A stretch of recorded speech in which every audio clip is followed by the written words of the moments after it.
C'est probablement un état antérieur d'une alimentation en eau en fait.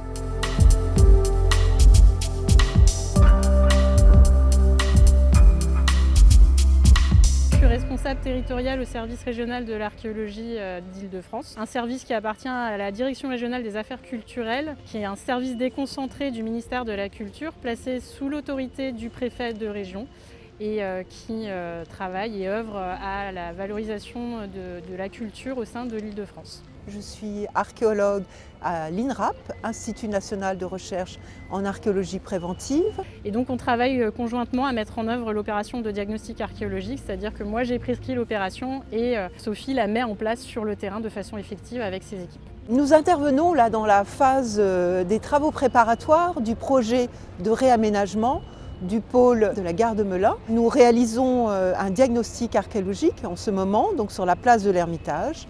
Et il s'agit pour nous de vérifier la présence ou l'absence en fait, de vestiges archéologiques à cet emplacement. Nous sommes là dans une phase de travaux préparatoires, donc nous intervenons bien avant que les travaux réels d'aménagement se réalisent. Les filets grillagés qui descendent jusque-là. De pouvoir la caractériser. Ouais.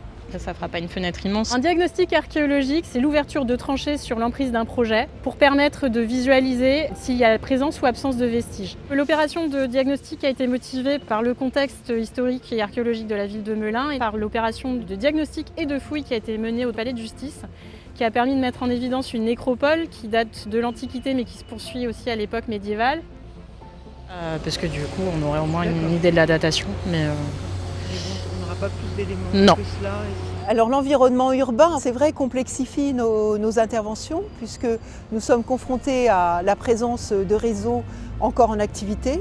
Et dans le cadre du projet de réaménagement de la gare de Melun, un autre risque est également présent qui est celui de la découverte d'engins explosifs. Dans ce cadre, nous avons été contraints de faire appel à un démineur qui intervient pour sécuriser l'intervention. Oui, du coup ça il faut quand même l'éclaircir un peu.